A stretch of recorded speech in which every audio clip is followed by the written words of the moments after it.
सभी बच्चों को नमस्कार। आज का यह हमारा वीडियो कक्षा 11 और 12 में पढ़ने वाले सभी छात्र छात्राओं के लिए है और यह उनके सिलेबस के संबंध में है। अभी तक बहुत से बच्चों को अपने सिलेबस के विषय में जानकारी नहीं हो पाई है क्योंकि अभी तक उन्हें किताबें नहीं मिल सकी हैं। तो हम ये बता देना चाह रहे हैं कि ऑनलाइन पढ़ाई हो रही है, तो आपको कक्षा 11 में किन किन पाठों को पढ़ना है, कक्षा 12 में किन किन पाठों को पढ़ना है और कौन कौन से लेखक 11 में है, कौन से लेखक कक्षा 12 में है, ग्रामर में क्या पढ़ना है, इन सभी पर हम इस वीडियो में चर्चा करेंगे। आइए हम सबसे पहले कक्षा 11 के सिलेबस के विषय में जानकारी कर लेते हैं। और यह जो हमारे द्वारा बताया जा रहा है, यह सामान्य हिंदी का सिलेबस बताया जा रहा है। तो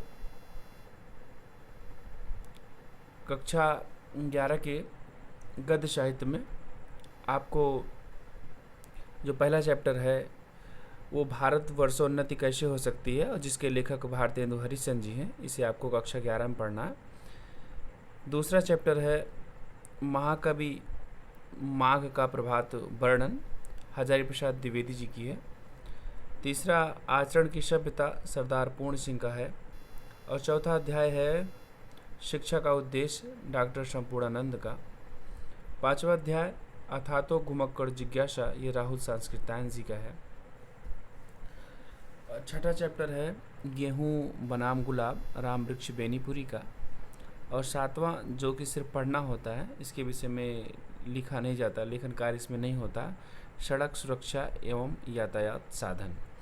ये 7 अध्याय आपके कक्षा 11 के गद्य के हैं, जिन्हें आपको सभी को पढ़ना है। और आ जाइए हम पद्य में, काव्यांजलि का जो बुक है उसमें आपको क्या क्या पढ़ना है। उसमें पहला अध्याय है संत कबीरदास। दूसरा अध्याय है सूरदास, इसमें सूरदास के पद पढ़ने हैं। तीसरा है गोस्वामी तुलसीदास का। और चौथा अध्याय है कवि और बिहारी का। पांचवा महाकवि भूषण।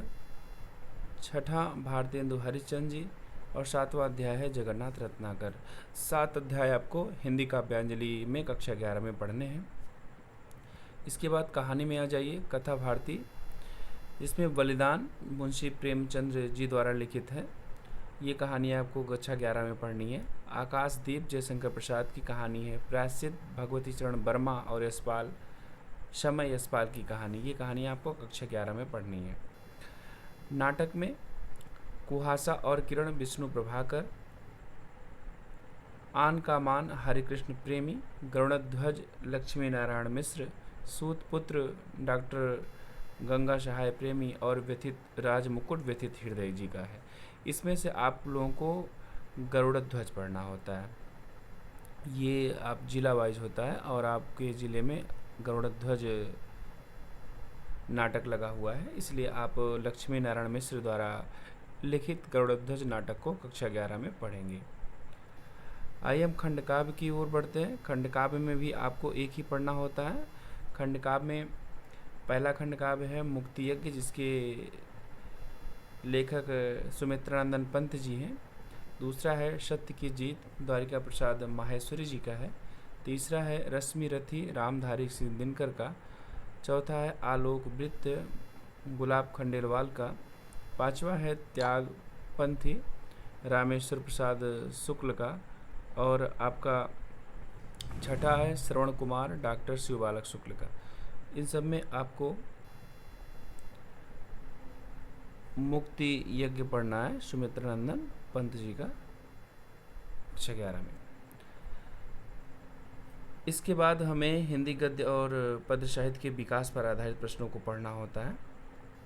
तो हम आपको बता दें, हिंदी गद्य साहित्य के विकास का जो प्रश्न है कक्षा 11 में, उसमें आपको अति लघु उत्तरीय प्रश्न, बहुविकल्पीय प्रश्न और मिश्रित बहुविकल्पीय प्रश्न, इसके अलावा गद्य गरिमा में संकलित लेखक और उनकी रचना, अन्य प्रमुख लेखक और उनकी रचना, और गद्य के विकास पर परीक्षा योग्य प्रमुख बातें, ये आपको आपकी किताब में मिल जाएंगी। इसके अलावा हिंदी काव्य का जो विकास है उसमें आपको लघु उत्तरीय प्रश्न, बहुविकल्पीय प्रश्न और प्रमुख काव्य कृतियाँ और उनके रचनाकार के नाम पढ़ने को मिल जाएंगे। ये आपका हो गया प्रथम खंड। आपके द्वितीय खंड में संस्कृत दिग्दर्शिका का चैप्टर पहला है वंदना, दूसरा चैप्टर है प्रयाग, तीसरा है सदाचारोपदेशा, चौथा चैप्टर आपका है हिमालय, पांचवा है गीतामृतम, छठा है लोभस्य पापस्य कारणम और सातवां है विश्वबंधुआ कव्या। व्याकरण में आपको कक्षा 11 में क्या पढ़ना है? संधि प्रकरण, शब्दों में सूक्ष्म अंतर, अनेकार्थी शब्द, अनेक शब्दों के लिए एक शब्द, संस्कृत शब्दों में विभक्ति की पहचान, वाक्यों में त्रुटि मार्जन। काव्य सौंदर्य के तत्व में आपको रस, छंद और अलंकार पढ़ना है। अगला जो रहता है पत्र लेखन। पत्र लेखन में आपको ये पढ़ना है कि पत्रों के प्रकार, कितने प्रकार के पत्र होते हैं। इसमें आपको नियुक्ति पत्र और बैंक, विभिन्न व्यवसायों से संबंधित ऋण प्राप्ति हेतु आवेदन पत्र, सफाई हेतु संबंधित अधिकारियों को पत्र पढ़ना होगा।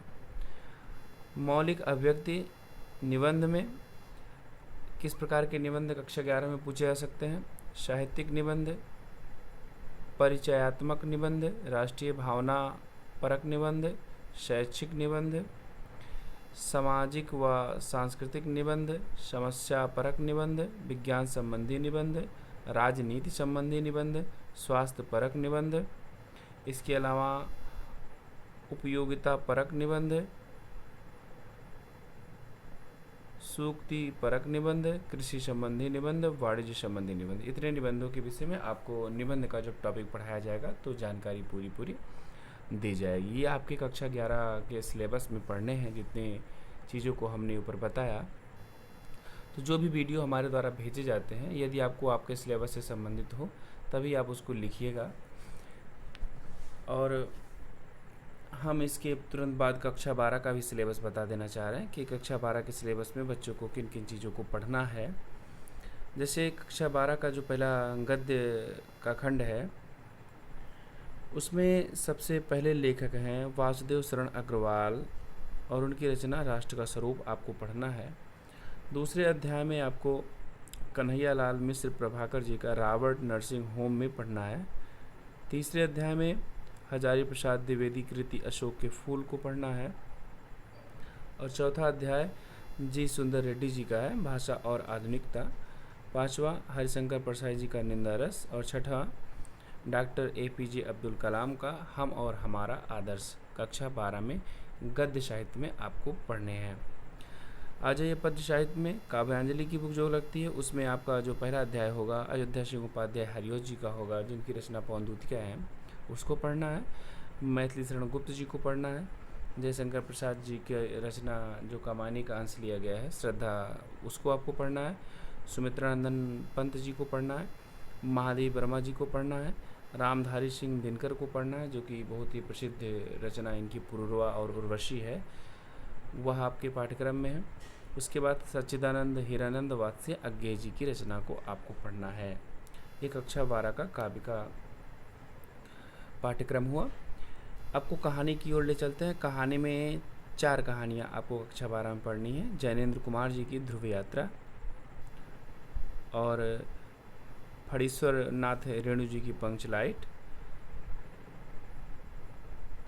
और शिवानी जी की है कहानी लाटी और अमरकांत जी की कहानी है बहादुर। ये 4 कहानियाँ आपको कक्षा 12 में पढ़नी है। नाटक की ओर चलते हैं। 5 नाटक हैं आपको। 5 नाटक में आपको अपने जिले से संबंधित नाटक को पढ़ना है। इसमें आप पढ़ेंगे चैप्टर जो तीसरा होगा लक्ष्मी नारायण मिश्र। आपको और सभी किसी को नहीं पढ़ना है, आपको सिर्फ लक्ष्मी नारायण मिश्र जी का गरुड़ध्वज पढ़ना है। नाटक के रूप में आपके सिलेबस में गरुड़ध्वज ही है। खंड काव्य में भी आपको एक ही पढ़ना है। इसमें पहला है मुक्ति यज्ञ सुमित्रानंदन पंत जी का, ये आपको पढ़ना है।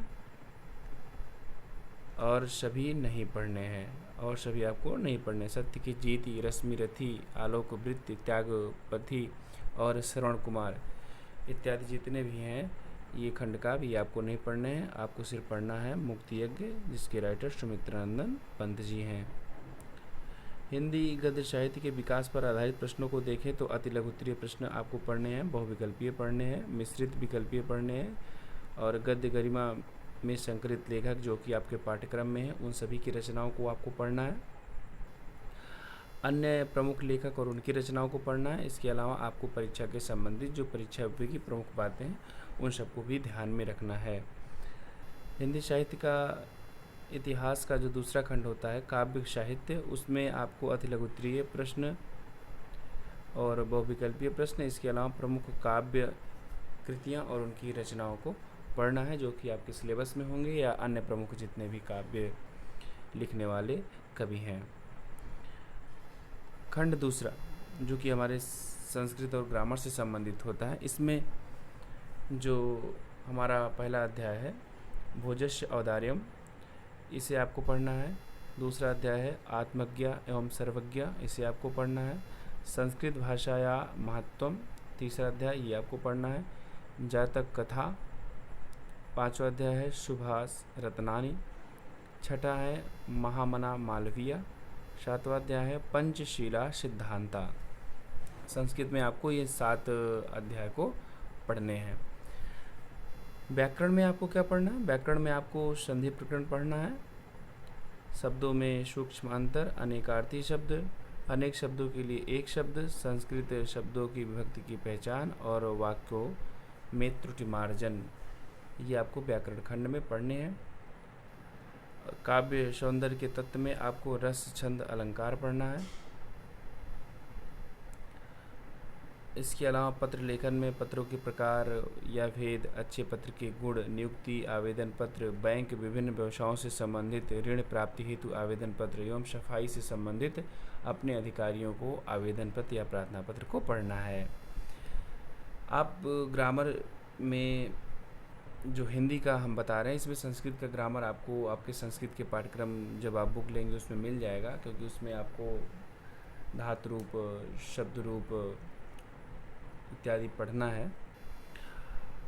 और मौलिक अभ्यक्ति में निबंध, निबंध में जो कक्षा 11 में निबंध है वही इसमें आपके कक्षा 12 के कोर्स में भी है, हम चर्चा कर लेते हैं। साहित्यिक निबंध, परिचयात्मक निबंध, राष्ट्रीय भावना प्रमुख निबंध, शैक्षिक निबंध, सामाजिक एवं सांस्कृतिक निबंध, समस्या पर आधारित निबंध, विज्ञान पर आधारित निबंध, राजनीति संबंधी निबंध, स्वास्थ्य परक निबंध, उपयोगिता परक निबंध और सूक्ति परक निबंध,